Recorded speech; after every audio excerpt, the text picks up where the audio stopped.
en arrière, à cette même date, à cette même heure, le monde entier retenait son souffle. Le monde du showbiz a été secoué par une mauvaise nouvelle. On aurait dit qu'on sortait tout droit d'un cauchemar.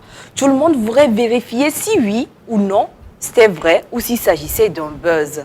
Mais malheureusement, cela a été confirmé. Le Daishikan nous a quittés l'année passée à cette date exactement et nos cœurs sont meurtris jusqu'à présent. Nous continuons de le pleurer, mais comme on doit si bien le faire, nous lui rendons un vibrant hommage.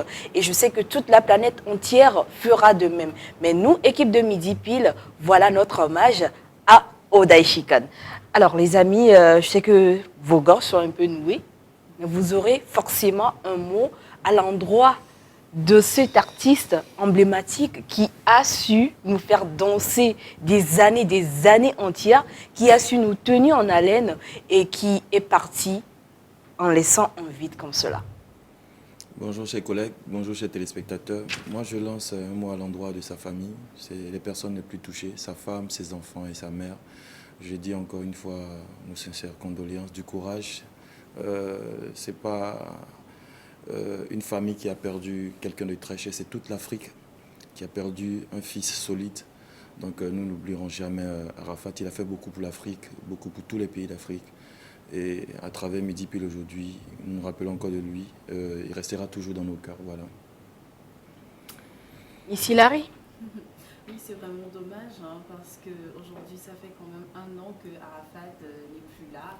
Aujourd'hui, c'est son anniversaire, au fait. Oui, ok, d'accord. C'est carrément son anniversaire. Ok, d'accord. Oui, ça fait quand même mal que Arafat n'est plus là. Il nous manque énormément. Et voilà, sincèrement, c'est sa famille. Hein. Moi, je me concentre plutôt sur sa famille, sur Carmen, qui tous les jours essaie d'avoir le sourire aux lèvres, de vraiment lutter pour sa fille. La maman d'Arafat aussi, il y a toute la famille d'Arafat, sincèrement, je vous soutiens et je vous présente toutes mes condoléances et soyez forts, ça va aller. Surtout Carmen, hein, sois forte. Oui, sœur Félia. Déjà, bonjour Gabine et bonjour aux très chers téléspectateurs. Revoir ces photos d'Arafat m'a vraiment émue, ça m'a touchée. J'ai même eu les larmes aux yeux, je ne blague pas parce que jusqu'à maintenant, je ne me rends toujours pas compte qu'il est parti en fait. Alors, c'est une personne à la personnalité plutôt mitigée. Il a fallu qu'il parte pour qu'on se rende vraiment compte qu'on l'aimait. C'est une occasion encore de souhaiter vraiment nos sincères condoléances à la famille, à sa maman, parce que la douleur s'en va pas. Sa maman Tina Glamour, vraiment ça fait mal. Aujourd'hui, il aurait 35 ans, je pense bien, il est parti comme ça fait mal, mais bon, la vie continue. Sincères condoléances à sa famille et à sa maman, et voilà, la vie continue quoi. La vie continue, mais pour ce faire, nous poursuivons avec cet hommage pour cette surprise que nous avons pour vous. Une vidéo d'un des proches de Didier Arafat, le Daishikan, qui a voulu en ce testant lui rendre hommage à travers notre émission Midi Pile. Nous y allons avec la complicité de la régie. Coucou, salut, merci à la chaîne RTDS, c'est Midi Pile depuis le Togo. Moi, c'est Marc Zopo, grand-oncle de l'artiste Didier Arafat. Merci d'entrer en contact avec cette grande famille que nous composons, la Côte d'Ivoire et le Togo. Et grande est ma joie de constater que depuis le Togo, et cette famille de la légende du commandant Zabra, Didier Arafat, El Filomento, est suivi depuis sa grande ville, son grand pays, le Togo. Heureux que je suis, je voudrais en ce jour anniversaire vous dire grand merci pour l'opportunité, pour l'occasion que vous me donnez sur cette grande chaîne internationale de m'exprimer. Pour vous dire merci à tous les Chinois depuis le Togo. Merci, merci parce que nous vous aimons très fort et nous voyons vos messages, nous voyons votre engouement, nous voyons combien de fois vous exprimez votre amour, non seulement pour l'artiste, et vous vivez en réalité la musique africaine. Et je constate aujourd'hui qu'il n'y a pas de frontières entre les pays. L'Afrique, c'est l'Afrique. Merci, merci pour cette opportunité que vous me donnez. Et en quelques mots, je voudrais dire que vive la musique africaine et que vive aussi la musique togolaise, parce que j'admire le Togo et bientôt je viendrai au Togo. Fais un big up à tous les Chinois. Voilà. En ce jour anniversaire de Yoruba, de DJ Arafat, Et nous sommes véritablement en train de travailler, mettre en place tout ce qu'il y a à mettre en place, afin que vive la mémoire de Didier Arafat. C'est en cela que sa grande sœur, sa grand-mère du moins, excusez-moi, sa grand-mère, qui est dans Dilou, et qui est ma grande sœur aînée, et a mis en place un rêve de tout artiste qui quitte la terre et de ce rang de Didier Arafat comme une légende, la fondation Didier Arafat Forever. Cette fondation va faire renaître l'artiste et protéger les œuvres de l'artiste. Vous savez, dans les dossiers, dans le tiroir de l'artiste, il y a plusieurs musiques. Donc il fallait une structure comme la fondation pour mettre en place tout ce qu'il faut pour faire revivre encore l'artiste avec ces musiques qu'il n'a pas pu faire sortir. Donc en ce jour anniversaire, notre fils aurait 35 ans s'il était sur la terre des hommes. Et aujourd'hui, vous voyez que cette grande chaîne togolaise me donne l'occasion de vivre et de revivre ces instants que j'ai vécu avec lui spécialement et dans cet hôpital de la polyclinique du Deux Plateaux. Vous voyez, son visage illuminé de gloire, son visage illuminé de joie. Vous savez, moi, je retiens une seule chose de cet artiste. Quand j'étais avec lui au Réa, je voyais en lui quelqu'un, s'il sortait, servir Dieu. Est un grand messager de la part de Dieu. Et dans le cas contraire, s'il restait, son histoire allait marquer l'humanité, et comme nous le vivons en ce moment. Merci pour ce soutien que vous apportez, et vive le Togo, vive la Côte d'Ivoire. Je vous aime. Le Yoruba, le Daichi Kanpe à son âme, aurait eu 35 ans s'il était toujours vivant de nos jours. Et ça, c'est un hommage mérité de la part de son oncle, son grand-oncle, si on peut le dire comme ça, Max Zopo, si je ne me trompe pas, depuis les États-Unis. Et je crois qu'il y a beaucoup de choses qui sont en train d'être organisées à l'occasion de son anniversaire. Il n'est plus là, mais bon, c'est quand même une célébration, n'est-ce pas? Ouais. Est-ce que c'est bon là? Vous êtes redescendu un peu ou vous avez un mot à dire à l'endroit de l'élément que vous venez de voir? Même si vous avez un mot, je ne vais pas vous donner la parole. Mais non, je blague. J'ai pas envie de vous voir tout tristouner parce qu'aujourd'hui, c'est vrai que nous commémorons d'énormes choses. Premièrement, l'anniversaire du Daichi Kan. Et maintenant, nous célébrons les éperviers qui vont encore une fois de plus porter haut et fort le drapeau togolais, n'est-ce pas? Donc, on dit masse de soutien aux éperviers du Togo qui ont un match à jouer ce soir contre le Rwanda. Et nous espérons qu'ils sortiront vraiment victoire. Encore, ils vont nous donner du sourire. Forcément. Il faut savoir qu'avec la victoire de l'autre fois, ils ont allumé une petite flamme là dans nos cœurs. Des souvenirs. Des souvenirs, vraiment. Ce qui est sûr, on parle de célébration. On dit souvent dans notre jargon, qu'importe le lieu où vous vous trouvez, il faut juste appeler le Dieu Tout-Puissant et il vous répondra. Mais une institution sur terre où l'on se rend pour se recueillir, pour implorer le pardon divin, c'est l'Église. L'Église, oui, qui devrait normalement être le temple de recueillement, là où on vous pardonne tous vos péchés, là où on est exempt de tout comportement malfaisant. Malheureusement, force est de constater qu'il y a des choses qui sont cachées dans nos églises. Il y a de ces comportements à absolument dénoncer dans nos églises. Alors aujourd'hui, nous partirons un peu vers la religion et nous allons voguer sur ces vagues-là.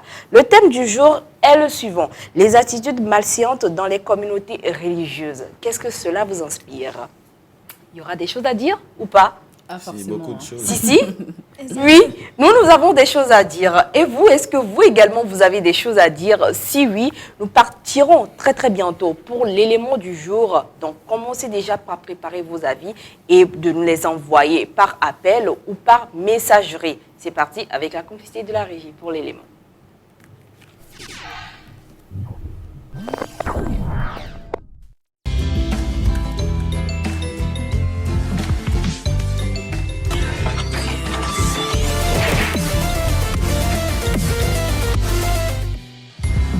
Midi pile, le miroir social. Selon moi, nous avons le droit de vivre notre religion. Donc, tout le monde a le droit de faire sa religion comme il le faut. Donc, personne n'a le droit de dénigrer l'autre en fonction de faire quoi. Pourquoi? Parce que nous avons le droit de juger personne sur cette terre. Donc nous tous, nous implorons Dieu, chacun à sa manière de d'implorer son Dieu d'accord pour ça qu'il ne touche pas. C'est tout simple. Comme si c'est simple. Là, moi, je préfère rester dans mon religion sans piétiner les autres. Oui. Si je suis par exemple, je suis catholique, je ne peux pas aller dire aux autres que ça c'est pas bon, ça c'est pas bien, ou bien aller faire ceci à d'autres religions. Non. Laissez les autres prendre. Tout le monde peut prendre, peut faire ce qu'il veut, quoi. Et moi, je dirais la religion d'abord, c'est un groupe de personnes qui se rejoignent pour quelque chose, ils ont des objectifs. Mais nous sommes des personnes vivant sur Terre et chacun a droit de choisir sa religion. Mais ce que moi je vois aujourd'hui, il y a des gens qui se disent païens ou africains, qui disent dans la religion ci n'est pas bonne et ci n'est pas bon. Et il y a d'autres qui poussent un peu loin, ils s'en vont brûler par exemple la Bible. La Bible, c'est comme un roman. Tu le lis, tu fais selon ce que tu veux. Tu n'es pas obligé d'aller brûler quelque chose. Ce que tu fais, c'est pour toi. Ne force personne à faire ce que tu veux. Même dans une religion. Si tu vas, on te conte des histoires et tout. Toi, tu peux faire ce que tu peux. Et si ça ne te convient pas, tu vires de l'autre côté. La croyance, il faut. Mais là où il y a beaucoup à faire, et les gens partent pour d'autres. Par exemple, la religion vaudou. Je ne sais pas si c'est comme ça se dit. C'est parce que ça c'est un peu difficile à faire aujourd'hui. La plupart des gens viraient sur le christianisme. Mais il y a des gens qui se disent non, que c'est pas bon d'aller brûler. Mais il n'y a personne qui nourrit l'autre. La liberté d'abord. Donc, c'est ce que moi je peux dire. Nous sommes des Africains. Si nous voulons vraiment faire hommage à nos aïeux, on devait rester dans les champs et cultiver. Et prêter des fois les appareils pour dire ça j'ai prêté, mais je vous dis ça, je fais hommage. On ne va pas aller rester dans le pays du blanc pour dire je fais hommage à mon Africain. Ou bien on ne va pas porter une montre et rester dire on va brûler la brûle, mais va brûler plutôt une bibliothèque, c'est mieux. Donc ça c'est mon avis quoi. Donc mes frères et sœurs, vous êtes libres de choisir vos religions. Que personne ne vous influence à faire ce qu'il veut. Mais non, parce qu'on se bat jour et nuit pour pouvoir manger quoi. Donc, je vous dis coucou, on va devant, on va là où ça donne paix et on est toujours là où ça donne joie. Donc, ceux qui ont quitté le vaudou, c'est parce qu'ils ont trouvé joie. C'est pour cela qu'ils ne viendront jamais derrière. Donc, même pour parler sur les réseaux sociaux, ceux qui ont l'audace de brûler la Bible, dites que c'est nous qui le faisons. Donc, on fait déjà le combat, nous prions, vous priez aussi. Donc, si vous avez quelque chose à faire, faites-le. Nous, on s'en fout. On ne va jamais revenir derrière. Parce que la Bible, c'est la liberté. C'est Kafif. Hein? Vous utilisez les portables et vous ignorez les conséquences. Sticker GIA anti-radiation. Ça, c'est pour les portables. Sticker GIA anti-radiation. Parce que c'est ça qui nous rend malades souvent. Il suffit de coller ça là. Bon, on coller le portable sur le dos. Et les Béninois ignorent ça. 2000 francs seulement pour sauver ta vie. Hein, Asia? Nous épargne les risques de cancer, les fatigues générales, les insomnies causées par l'utilisation des portables et appareils électroménagers. Optons désormais pour les autocollants anti-radiation EMR. Mesdames et messieurs, bonsoir et bienvenue dans Midi Pile, le miroir social. Il y a un qui se trouve le président et l'autre qui s'appelle le Dieu. Donc de nous dire le nom de tes fils, quoi. J'ai déjà fait un featuring avec My Flame. Ah, lui, c'est quoi? C'est le président ou le Dieu? C'est lui le président et je suis le père du président en fait. Mike Flames, que penses-tu alors de Richard qui dit qu'il est le père? Pas mon père ou notre père en fait. Oui. Il a un père. Alors je pense qu'il est père catholique, un truc comme ça. On dit que tu as bouffé l'argent de votre groupe, Gogoligo et Gbadabassi. Qu'est-ce que tu en dis? Si je te dis que je n'ai pas bouffé, où sont les preuves? Si je te dis que j'ai bouffé, où sont les preuves? Moi, si on me donne même 20 milliards, je ne vais plus collaborer. Écoutez là, je suis à la télé. Je n'ai pas peur. Je mourrai une seule fois. On me donne 20 milliards pour cette collaboration, je n'irai pas. Nous répondons rapidement à cet appel téléphonique. Allô? Allô? J'essaie d'appeler, mais ça ne marche toujours pas, je ne comprends pas. Non, c'est que la ligne est vraiment saturée. C'est une bataille pas possible. Je comprends.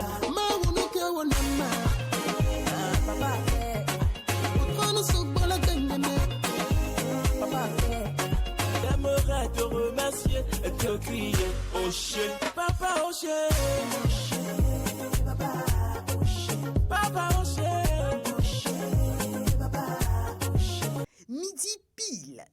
émission de divertissement, de culture et d'instruction.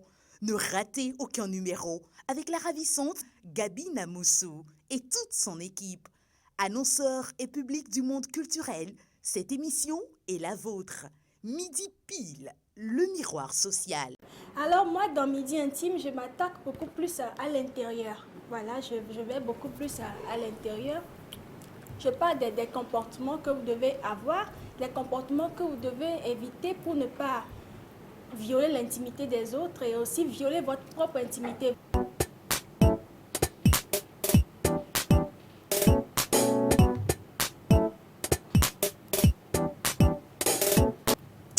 Intimement, quelles sont les attitudes malséantes dans les communautés religieuses que nous avons l'habitude de rencontrer? Miss Midi Intime est là pour nous édifier là-dessus. Coucou Gabine, bonjour à nos très chers téléspectateurs. La religion, vraiment c'est important, on croit tous en quelque chose. Déjà, je vais essayer de donner la signification de la religion en fait. Alors, la religion, c'est la reconnaissance par l'être humain d'un principe supérieur, voilà, de qui dépend la destinée, de qui dépend sa destinée. Alors, on croit tous à quelque chose, on croit en l'être suprême, ceux qui sont dans l'animisme croient en quelque chose. Alors, il y a plusieurs religions, il y a le christianisme, il y a l'islam, il y a le bouddhisme, il y en a tellement. Alors, normalement, et il y a aussi des endroits censés être des endroits plus ou moins saints, dans lesquels on peut aller prier et tout ça. On les appelle communément l'église. Ça, c'est pour les chrétiens, tout ça, pour le christianisme en fait.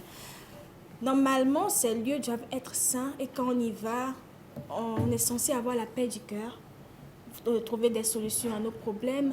Mais force est de se rendre compte que ces lieux sont devenus des lieux de, je peux dire, si le mot n'est pas très fort, de perdition, voilà, des endroits plutôt plus ou moins malsains, où il se passe des choses pas très catholiques, alors que ça ne devrait pas se passer comme ça en fait. Alors déjà, il y a un monsieur qui a parlé des personnes qui brûlent les Bibles et tout. Je vais essayer de survoler ça rapidement. Alors, une personne qui brûle une Bible, une Bible, même si on le considère comme le livre saint, c'est un livre. Si vous brûlez, c'est votre argent, vous l'avez pris pour l'acheter, ça vous regarde. Est-ce que c'est juste le roman que vous brûlez ou bien c'est votre foi? Si vous essayez d'insulter Dieu par cet acte, c'est entre Dieu et vous en fait. Dieu est là, il vous regarde, il va vous punir. L'acte qu'il va poser envers vous, c'est entre lui et vous et lui en fait, parce que c'est lui l'être divin, voilà. Je vais lire quelques versets rapidement. Alors déjà, Marc 3, verset 28. Je vous le dis en vérité, tous les péchés seront pardonnés aux fils des hommes et les blasphèmes qu'ils auront proférés. Voilà. Et je continue avec le verset 29.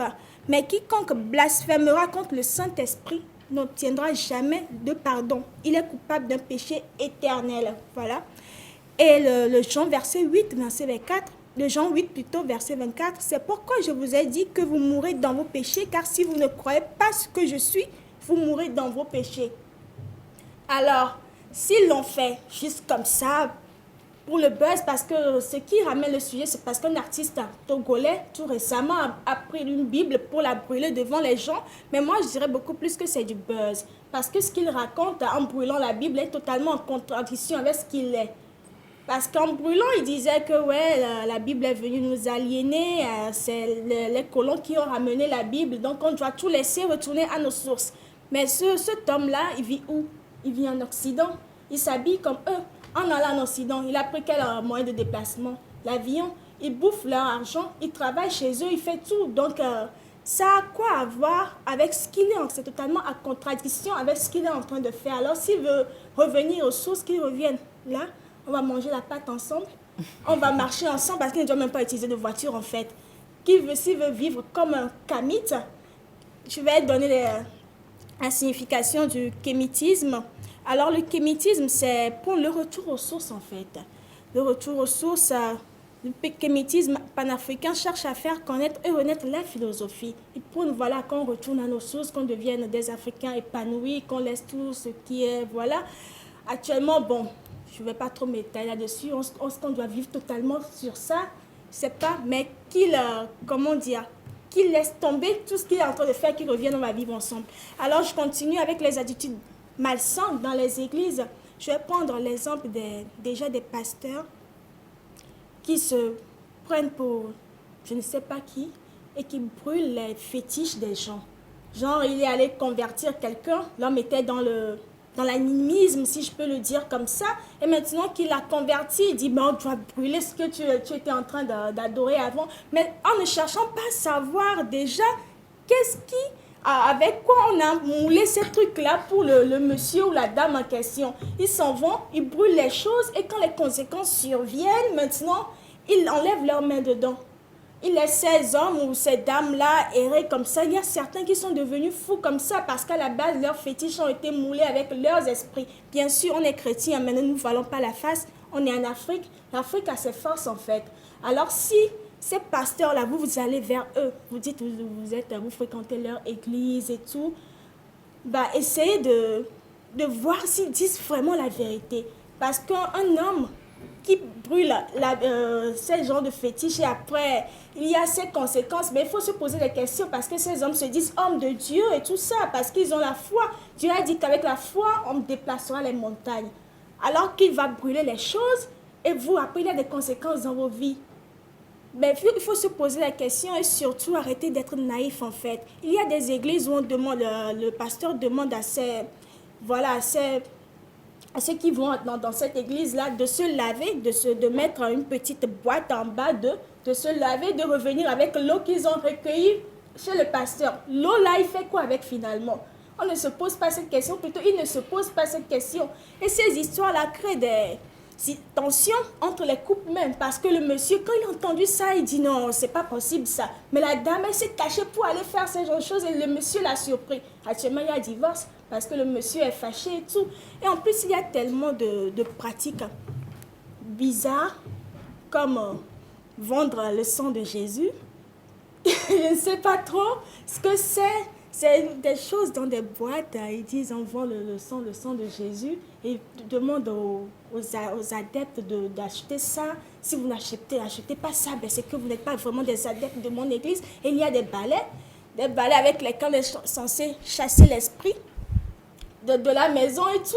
En fait, ils demandent à leurs adeptes de faire des pratiques vraiment bizarres. Par exemple, de se lever à minuit et de venir verser l'eau au bord de la route. Est-ce que Dieu a demandé tout ça? Je ne sais pas. On doit se poser des questions en fait. Est-ce que le Seigneur a demandé tout ça? Dans la Bible, on a dit si tu veux prier, si tu veux être en communion avec Dieu, va dans ta chambre, ferme ta porte, appelle ton Dieu, il t'écoutera. C'est vrai, on a envie d'être suivi par quelqu'un, d'avoir confiance en quelqu'un, qu'on se dit homme de Dieu et tout. Mais il ne faut pas non plus être naïf et se laisser conduire dans n'importe quoi en fait. Il faut être très prudent, vraiment très prudent parce qu'actuellement il y a le loup qui rôde, l'adversaire qui rôde, cherchant qui dévore. Et tous les endroits qu'on fréquente, il n'y a pas forcément Dieu là-bas en fait. On ne sait pas sur quoi ils se basent, on ne sait pas quelle foi ils ont là-bas, parce qu'après on voit la vie de ces gens qui se disent hommes de Dieu, c'est pas trop ça non plus. Ils mènent la vie de débauche, bien sûr on n'est pas parfait, hein. Personne n'est parfait, le seul parfait qu'il y a eu c'était Jésus-Christ, mais ces personnes-là sont censées nous montrer une certaine voie, mais là c'est pas le cas en fait. Alors vraiment essayons d'être moins naïfs. Même quand on dit on va à l'église et tout, ne nous laissons pas totalement berner en fait. Ayons l'esprit de discernement dans tout ce qui est. Est-ce que ça va m'avantager? Est-ce que dans la Bible, on a dit ça? Est-ce que ça, c'est vraiment dans les préceptes de Dieu? Posons des questions avant de nous laisser aller à ces gens de vadrouille, voilà. Merci beaucoup, Miss Midi Intime, pour tout l'exposé que tu viens de nous faire. Ça fait vraiment plaisir parce que tu as touché des points vraiment, vraiment très, très importants. Et nous espérons que les téléspectateurs qui nous suivent en ont beaucoup appris. Et nous attendons toujours vos avis, vos commentaires par appel ou par SMS, bien sûr, sur les numéros qui sont affichés sur le bas de vos écrans. Maintenant, je me tourne vers Monsieur Micro-Trottoir. C'est son nouveau surnom. C'est comme ça que je viens de le baptiser. Et ce sera ainsi jusqu'à la fin des temps. Amen. Alors, monsieur Micro-Trottoir, ton avis sur le thème du jour, les attitudes malséantes dans les communautés religieuses? D'abord, je vais commencer par cette parole de la Bible qui dit que vous écoutez, vous entendez, mais vous n'écoutez pas. Vous regardez, mais vous ne voyez pas. C'est-à-dire, l'homme est tellement insensé, excusez-moi de le dire comme ça, parce que l'objectif de la religion, c'est quoi? Si je décide d'être chrétien, musulman, judaïste, l'objectif, c'est quoi? C'est que je me suis rendu compte que la médecine ne peut pas me permettre de vivre assez longtemps. Mais je crois qu'avec la religion, après ma mort, il y a une autre vie. C'est l'objectif principal, c'est la vie éternelle. C'est pour ça que tout le monde va vers une religion. Si on pouvait vivre éternellement, personne ne serait religieux, je crois. Les gens seraient en train de fêter, ils feront ce qu'ils voudraient, ils ne s'attarderaient pas à aller à l'église, à prier, tout ça. Donc l'objectif principal d'intégrer une religion ou de faire une religion, c'est parce que je veux que mon âme vive éternellement. Voilà. Maintenant, quand je suis en face d'un pasteur ou d'un homme religieux qui me dit quelque chose d'autre, qui outrepasse l'objectif principal pour lequel je suis dans cette religion, qu'est-ce que je fais? Je réfléchis et je me dis que non. Mon objectif principal en étant dans cette religion, c'est pour ça. Les gens pensent par exemple qu'on peut être dans une religion et aller coucher avec une prostituée et après revenir, prier Dieu, boire le sang de Jésus comme tu as dit ou se laver avec et puis être guéri. Mais c'est dingue. C'est vraiment dingue. Donc je pense que la religion aujourd'hui, on parle de comportement malsain au sein de la religion, mais c'est la faute des leaders d'abord de ces religions-là. Ils manipulent les gens, ils ne disent pas la vérité aux gens, ils n'enseignent pas la vérité aux gens. Voilà, c'est pas pour faire un coup de pub, mais moi je suis souvent Gédéon de la Tchétchouva, c'est quelqu'un qui est cru. Quand vous écoutez ce qu'il dit, par exemple dans la Bible, on vous dit que certains chrétiens vous diront qu'on ne peut pas prendre plusieurs femmes. La Bible n'a jamais dit ça. La Bible n'a jamais dit. Au contraire, il y a un verset de la Bible qui dit que pour ceux qui veulent être responsables dans l'Église, il faut qu'on choisisse ceux qui ont uniquement une femme. Et c'est Paul qui disait ça au peuple de Corinthe, si je me rappelle bien. Ce qui veut dire qu'il y avait des gens qui avaient plusieurs femmes. Donc, c'est à chacun de revoir les choses, de réfléchir. Je prends aussi la religion musulmane.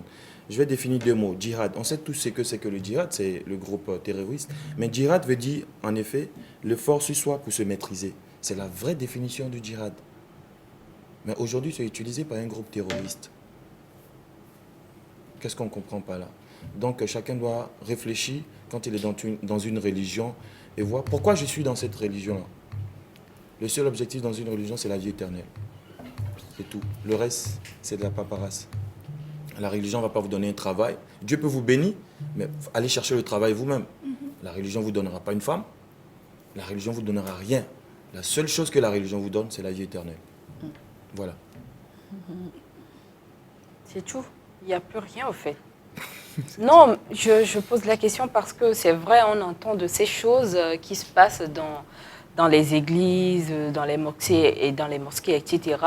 Et parfois, on se rend compte qu'il y a certaines choses qui ne sont vraiment pas, comment le dire, qui ne sont vraiment pas dans les normes, si je pourrais le dire. Imaginez cette personne, un champentier par exemple, qui va, son travail, c'est de ça qu'il vit au fait. Voilà. Il dessine des cercueils, etc. C'est son activité à lui.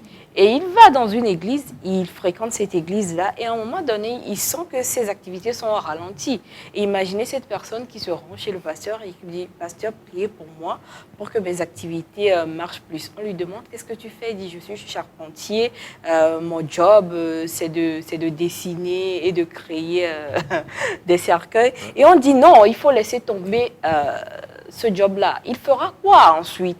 On se rend compte qu'il y a de ces personnes qui restent dans l'église, mais qui ne font absolument rien, mais qui deviennent par la suite des charges pour la société, et même qui se transforment en délinquants. Tout à fait. L'exemple que tu as donné est parfait, parce qu'un charpentier qui fait des cercueils, on lui dira ne viens pas dans l'église parce que tu vas envoyer l'esprit de mort, patati patata. Même si ce charpentier-là n'est pas là, les gens mourront. On a besoin des charpentiers. Donc le charpentier aussi est en droit de prier Dieu pour que les gens meurent, pour qu'ils fassent des cercueils. C'est tout à fait logique. C'est tout à fait logique. Il faut avoir un esprit assez ouvert pour comprendre la chose. D'accord. Ça devient très intéressant, mais c'est le moment de partir pour un petit tour du côté de la régie et nous allons revenir pour poursuivre avec Miss Relokin.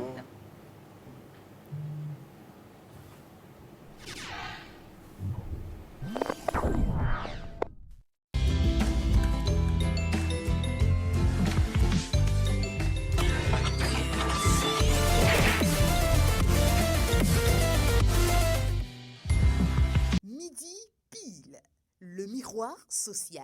Vous utilisez les portables et vous ignorez les conséquences. Sticker GIA anti-radiation. Ça, c'est pour les portables. Sticker GIA anti-radiation. Parce que c'est ça qui nous rend malades souvent. Il suffit de coller ça là. Moi, je coller de portable sur le dos. Et les Béninois ignorent ça. 2000 francs seulement pour sauver ta vie. Hein, Asia? Nous épargne les risques de cancer, les fatigues générales, les insomnies causées par l'utilisation des portables et appareils électroménagers. Optons désormais pour les autocollants anti-radiation, EMR. Je parle de tout ce qui est extérieur, parce que quand on rentre dans une maison et tout, on voit l'extérieur. Je peux toutefois vous donner des astuces de comment décorer sa maison, comment relooker sa maison, tout ce qu'on voit avec les yeux, tout ce qui est extérieur.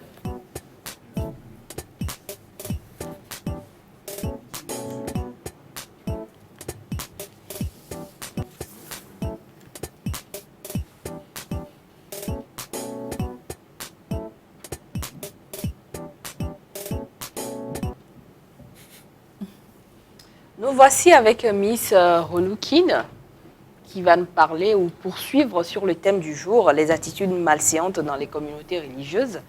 Et avec Will, il était question de laisser cette personne qui est charpentier malgré qu'il est en train de dessiner ou de vendre des cercueils. Lui aussi, c'est son gagne-pain. Il doit rester dans l'église. On ne doit pas le chasser ou lui dire de laisser tomber son job parce qu'il va, sous prétexte, envoyer l'esprit de mort dans l'église. Et qu'en est-il des prostituées auxquelles on demande de laisser leur activité et de venir dans l'église? Et une fois dans l'église, elles ne font absolument rien. Bonjour tout le monde, bonjour mes collègues.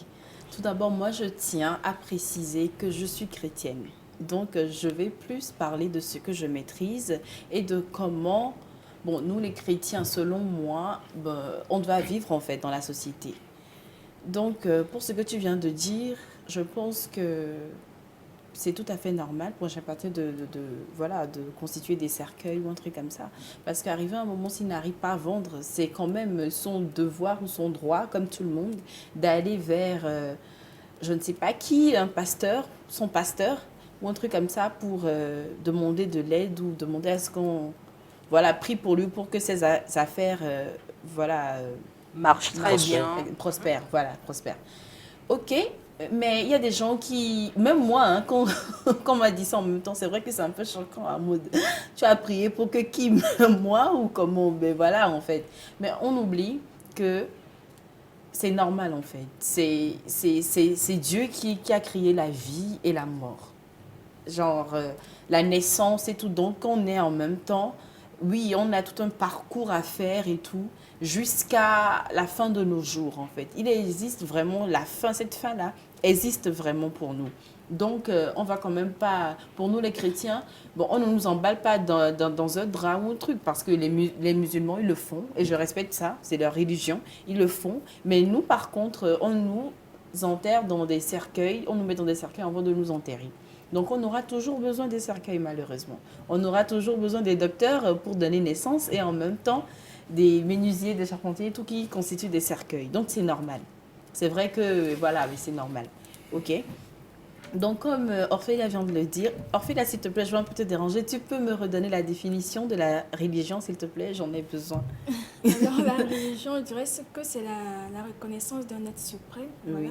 Oui. On reconnaît qu'il y a un être suprême qui est, en haut, c'est une divinité en qui on croit, en fait. Ouais.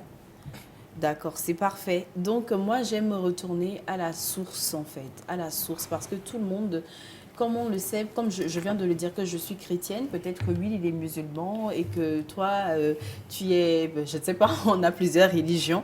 Oui, moi particulièrement, je suis chrétienne et j'aime vraiment aller à la source parce que si je me rappelle bien, Dieu, il a dit au commencement était la parole, au commencement était la parole et la parole était avec Dieu et la parole était Dieu. Elle était au commencement avec Dieu. Toutes choses ont été faites par elle et rien de ce qui a été fait n'a été fait sans elle. Donc tout a été créé, fait, établi, je ne sais même pas comment le prononcer, par la parole. Et la parole a été faite par Dieu. Donc je ne comprends pas pourquoi quand voilà, on a des soucis ou on entend quelque chose ou quelque chose qui nous tourmente un peu, on ne part pas vérifier. Je prends l'exemple du verset, acte 17, verset 11, qui dit « Ces Juifs avaient des sentiments plus nobles que ceux de Thessalonique, ils recueillent la parole avec beaucoup d'empressement et ils examinaient chaque jour des Écritures pour voir si ce que leur disait était exact. » Ça, je pense que c'est vraiment parfait. C'est un truc à faire parce que les Juifs, en ce moment, quand ils recevaient la parole de Paul, de Pierre et Jean, ils partaient vérifier dans le livre de la loi, en fait. À leur époque, c'était le livre de la loi, je pense. Ils avaient des lois et tout. Donc, ils partaient vérifier. C'est la moindre des choses qu'on peut faire, excusez-moi. Parce que le pasteur, il prend ses paroles et tout, il prend ça vers où, il tire ça vers où. C'est vrai que oui, Dieu parle, Dieu nous parle. Mais Dieu nous parle à travers quoi? Dieu nous parle à travers la parole de Dieu. Pourquoi je parle de tout ça? C'est parce qu'aujourd'hui, on nous vend le sang de Jésus, ce que je ne comprends pas. Alors que ma Bible que j'ai avec moi à la maison me dit, mais Dieu, il est mort pour nous, il a versé son sang pour nous, c'est un geste qu'il a fait gratuitement, il a payé le prix pour nous. Aujourd'hui, je ne peux pas sortir de l'argent et acheter le sang de Jésus. Excusez-moi, je ne suis pas en train de nuire les pasteurs qui le font ou un truc comme ça, mais si je compare ça avec la parole de Dieu qui se trouve avec moi, c'est pas juste. Bon, déjà, le sang de Jésus là, a été recueilli quelque part quand on l'a pris en même temps. Je ne sais pas, je me pose parce que ça fait des millénaires que le Jésus est mort, selon les textes bibliques. Oui. Et là, aujourd'hui, on prend une petite boîte ou une fiole, et on met le sang précieux de Jésus dedans. Et on vend ça, on monnaie ça. Je ne sais même pas à quel prix on peut acheter le sang de Jésus. Tellement, en fait, c'est des choses ça me donne vraiment de la rage parce que en fait, or la vie éternelle, je continue avec le verset Éphésiens 2, verset 8. Car c'est par la grâce que vous êtes sauvés, par le moyen de la foi, et cela ne vient pas de vous, cela vient du don de Dieu. C'est un don que Dieu nous a donné. L'essentiel, c'est d'avoir la foi. Et bien, pour marcher dans la parole de Dieu, il suffit juste de retourner dans la source, en fait, dans la parole, dans la Bible. Donc, je ne comprends pas pourquoi, excusez-moi, nos pasteurs ont tendance à vendre l'huile d'onction, l'huile de je ne sais pas quoi, tout en passant à côté, tout en ne pas... ils n'emmènent pas les gens vers la vérité, ils n'emmènent pas les gens, et ils ne poussent pas les gens à lire la Bible, à comprendre la vérité, à marcher selon les préceptes et la loi de Dieu. Et ce qui m'énerve, excusez-moi, ce qui m'énerve vraiment, c'est quand les chrétiens jugent les autres, c'est-à-dire les musulmans et autres. Alors, c'est pas pour te couper, mais avec toutes ces explications que vous êtes en train de donner, les amis, moi j'ai envie de vous poser une question qui engendrera une autre question encore. C'est de savoir tout d'abord, c'est quoi le but premier d'une religion? Le but premier d'une religion, c'est-à-dire quand on se lève et puis on dit on va à l'église. C'est pour aller chercher quoi, au fait, exactement? Là, c'est une question ouverte à tout le monde. Hein. Donc, oui, je peux répondre. Oui. Tout d'abord, je tiens à préciser que l'église, c'est pour les pécheurs. Okay. Vous comprenez? Tout le monde est pécheur, d'ailleurs. Tout le monde est pécheur. L'église, c'est pour les pécheurs, tout d'abord. Maintenant, qu'est-ce qui nous pousse? C'est-à-dire, quand on est comment dire, quand on est chrétien ou un truc comme ça, c'est-à-dire quand tout le monde a forcément une religion, en fait. OK, qu'est-ce qui nous pousse à pratiquer des choses comme ça, à être chrétienne, à être musulman, ou un truc comme ça? L'essentiel, c'est de suivre, c'est-à-dire les instructions que la religion là, nous impose. Je sais pas. Oui, d'accord. En suivant, c'est bon. Instructions. Voilà, au fait. L'objectif premier de la religion, comme je l'ai dit tantôt, c'est d'avoir la vie éternelle. Voilà, on maintenant. s'est rendu compte que, la médecine ne peut pas nous aider à vivre longtemps, éternellement. Donc, on s'est tourné vers la religion qui est quelque chose d'abstrait, quelque chose qu'on ne voit pas. Donc, on pense à quelque chose, on croit en un avenir meilleur quelque part. C'est-à-dire, même si je meurs ici, mon âme retrouvera un repos éternel dans un autre monde où il n'y a pas de guerre, où il n'y a pas de maladie, voilà. etc. Maintenant, si c'est le but premier de l'Église, pourquoi on y va maintenant? On nous apprend comment se faire de l'argent. Envoie-moi de l'argent, je vais te donner des versets, tu vas multiplier ça. Et comme tu viens de le dire, je vais te vendre le sang de Jésus pour te purifier. Tu vas boire, tu vas avoir de la chance. Est-ce que tout cela également fait partie du but ou bien de l'objectif de l'Église? Moi, je dirais non. Pas du tout. Pas du tout. Le reste, c'est du marketing, en fait. Les gens sont à la recherche du gain. Les gens sont à la recherche du gain. Ce n'est plus des hommes de Dieu qu'il y a dans les églises. Ce sont des businessmen. Voilà, parce que là, j'étais totalement mélangée. Oui, j'étais totalement mélangée. Je me demandais, il faut qu'on se pose pour qu'on puisse bien comprendre.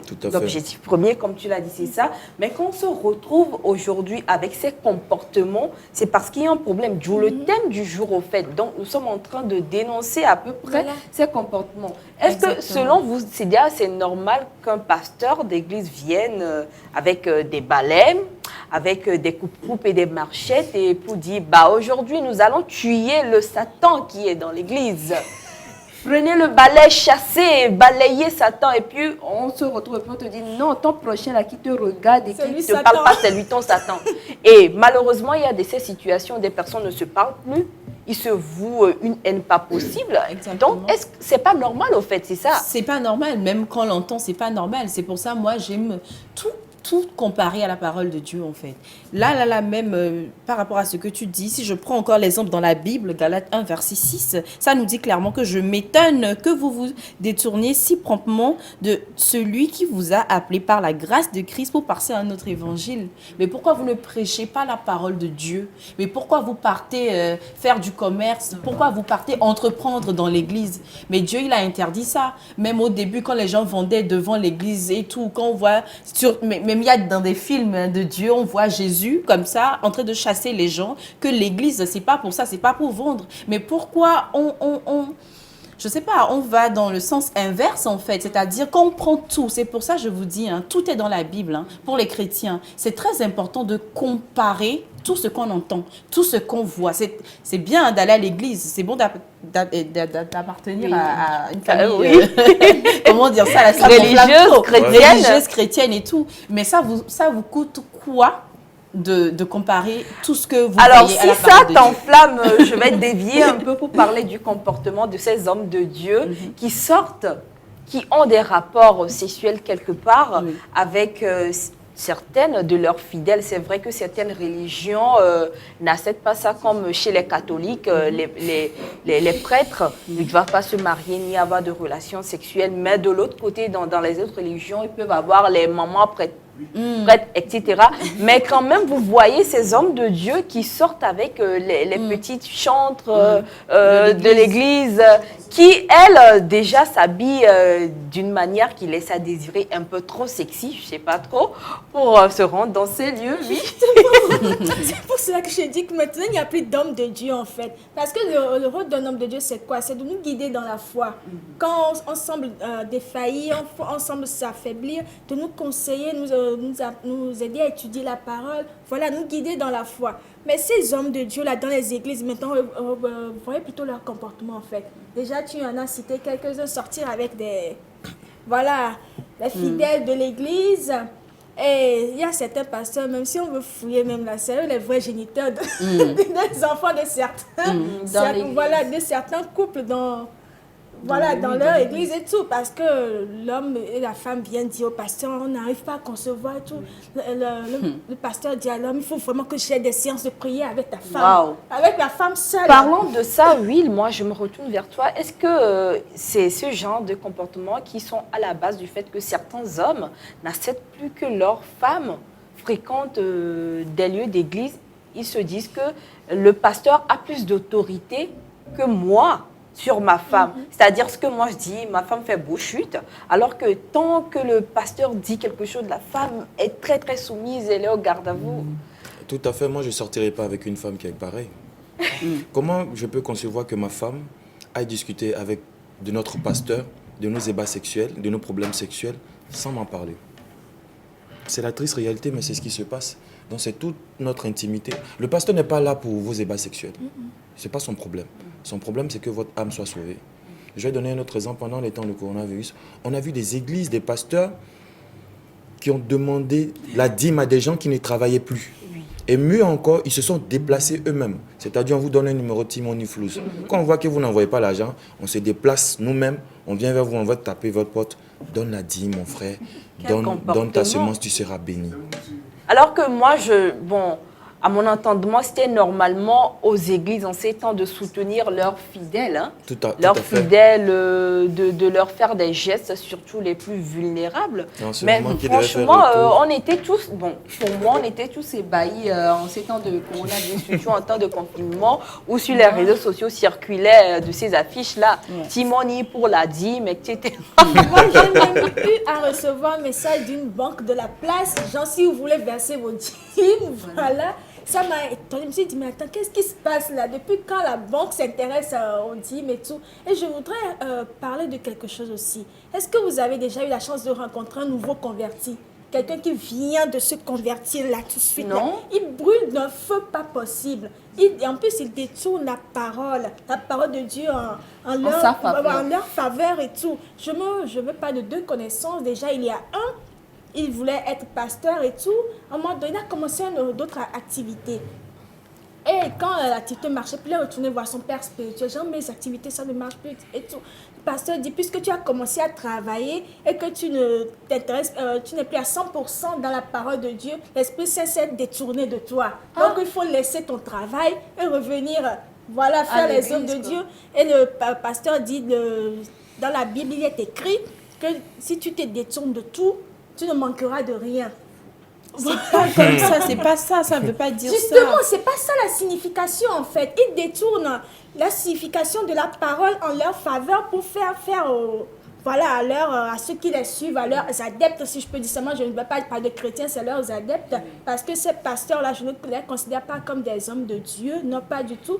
Donc, ils font croire ce qu'ils veulent à leurs adeptes. Ils font une manipulation de l'esprit, pas possible. Je me rappelle d'une personne même qui regardait la photo de son pasteur. Elle dit, hey, le pasteur, il est beau. Ah non, mais... Je n'ai pas compris de manière tellement amoureuse, en fait.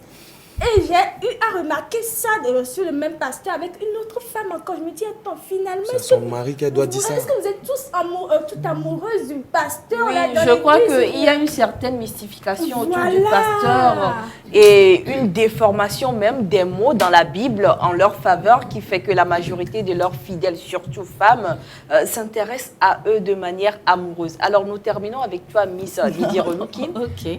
Donc, je disais, tu avais dit un truc tout à l'heure là qui m'a vraiment intéressée. Là, je l'ai perdu en fait. Je dis de nombreuses choses. Oui.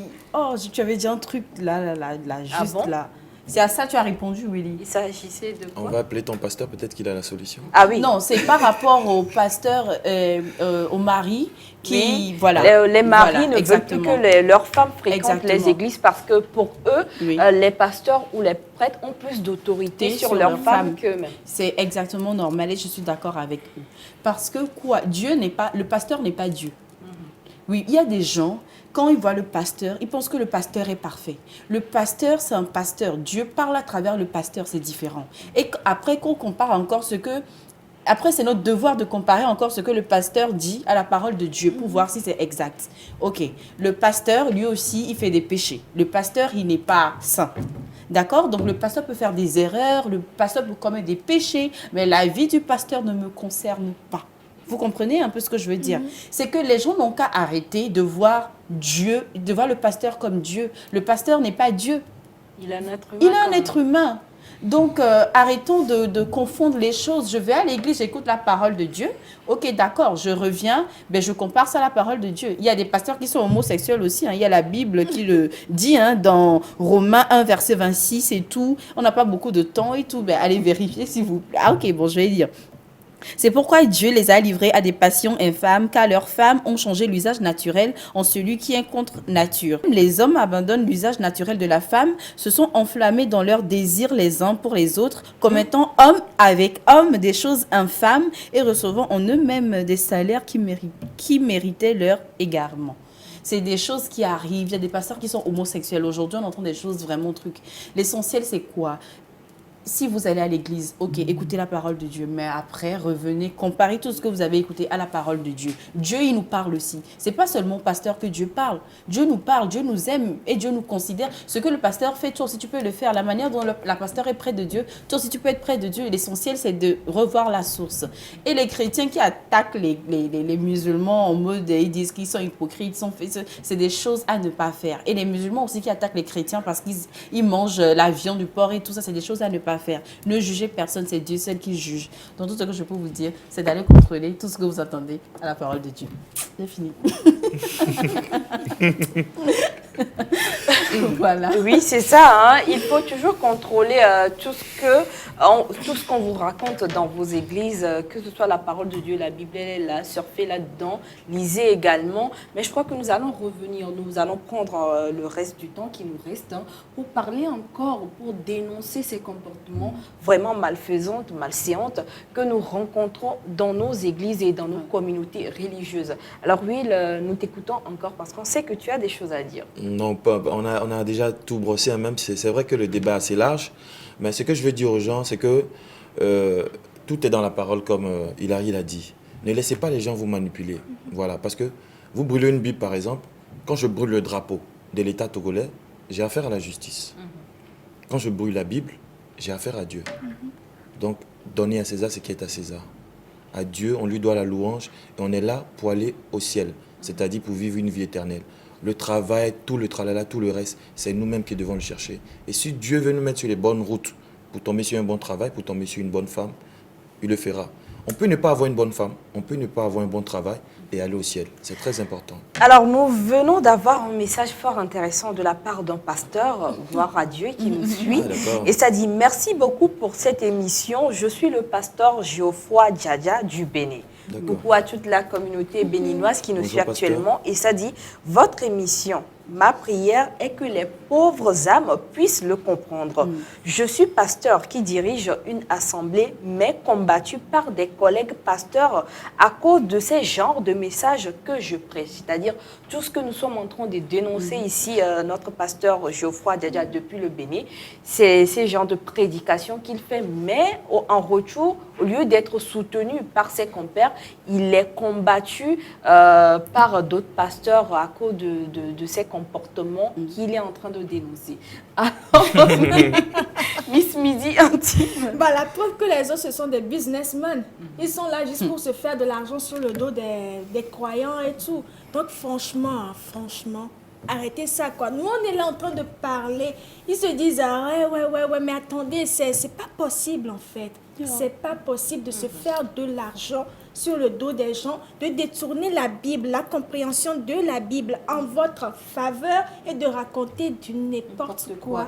Et voilà, et il nous revient, notre pasteur depuis le Bénin, qui dit, c'est vraiment triste que les soi-disant appelés conduisent des âmes en enfer. Mais c'est clair. Voilà, je crois que maintenant, ça répond totalement à la question que j'avais posée depuis le début. Le but premier de l'Église, d'une religion, c'est de faire croire à tout le monde que vous avez une vie après la mort et que en menant une vie saine, en suivant les prétextes et autres, vous serez recueillis dans le paradis céleste, etc. Pas de vous dire, envoyez, j'ai le sang de Jésus qui est mort depuis des années à vous vendre pour purifier vos âmes, vous envoyer de la chance, vous donner des maris. Revenons sur cette histoire de Marie même là. Le mariage, tout ça. Oui, c'est vrai que récemment sur la toile, il y a eu pas possible des tollés qui se sont déroulés où des pasteurs, excusez-moi, qui donnaient leur sémence, c'est-à-dire leur sperme, à des fidèles de leur église pour boire. Oui, il y a eu de ces images, malheureusement, je ne l'ai pas envoyé. Si on pouvait revenir là-dessus prochainement, oui. Et voilà, leur sémence pour boire, c'est-à-dire ça donnait la guérison du sida, excusez-moi. Ensuite, vous qui avez les trompes bouchées, vos trompes seront ouvertes, vous aurez des enfants. Et c'est-à-dire, il y a eu plein de choses et les fidèles n'arrivaient pas à boire ça. Dans d'autres églises, excusez-moi si je monopolise la parole, mais dans d'autres églises, c'est le pasteur qui demande à leurs fidèles, surtout femmes, d'envoyer des concombres. Et c'est pour faire quoi? Une éducation sexuelle. Comment, excusez-moi, aller et revenir? Vous voyez un peu le geste, oui. Je ne peux pas dire certaines choses malheureusement. Et ça, c'est dans une église, des concombres. Et il filmait, il faisait sa prédication. Raison, oui, j'aime mieux avoir des images où le pasteur mettait la main dans le slip de la dame Jean pour bénir ses ovaires. Depuis voilà, il met la main. Est-ce que ces comportements se retrouvent dans la Bible et font partie des prétextes de l'Église? Justement, c'est pour ça que je parle de manipulation de l'esprit, pas possible. On leur manipule l'esprit. Quand ils sont là, ils pensent même au pasteur. Quoi. Quand certaines femmes, quand elles entendent la voix du pasteur à la radio, mais c'est comme si elles vont jouir en fait. Parlant de ça, il y a un ami qui a l'habitude de dire quand vous allez dans ces églises, la majorité des femmes, la majorité déjà sont des femmes, et ce sont des femmes qui premièrement, ne sont pas très instruites.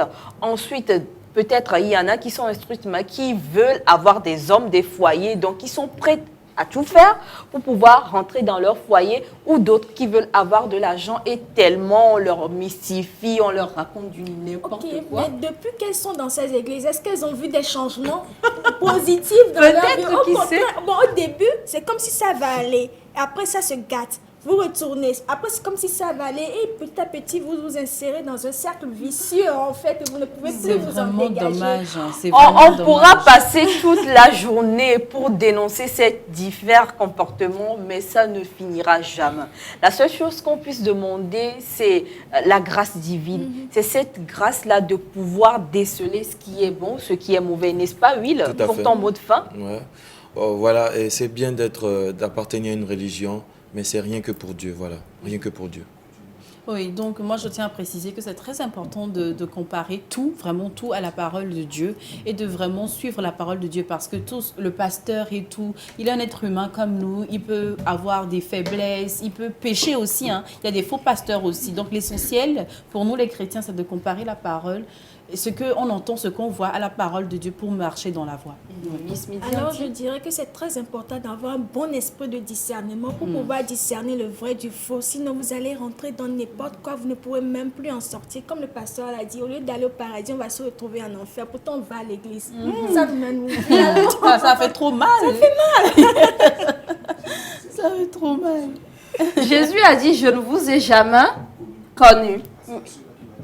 Je crois que oui, c'est vrai, hein, le jour du jugement dernier, le jour, Dieu et Jésus diront à toutes ces personnes que franchement, je ne vous ai jamais connu. Donc arrêtez de mabouliser la tête de vos fidèles. Hein, ça ne sert absolument à rien. On se retrouve demain. D'ici là, portez-vous bien. C'était toute l'équipe de Midi Pile qui vous a fait passer un merveilleux moment. Et merci à toute la régie qui ne ménage aucun effort pour nous aider. Bye bye. Maboulisé.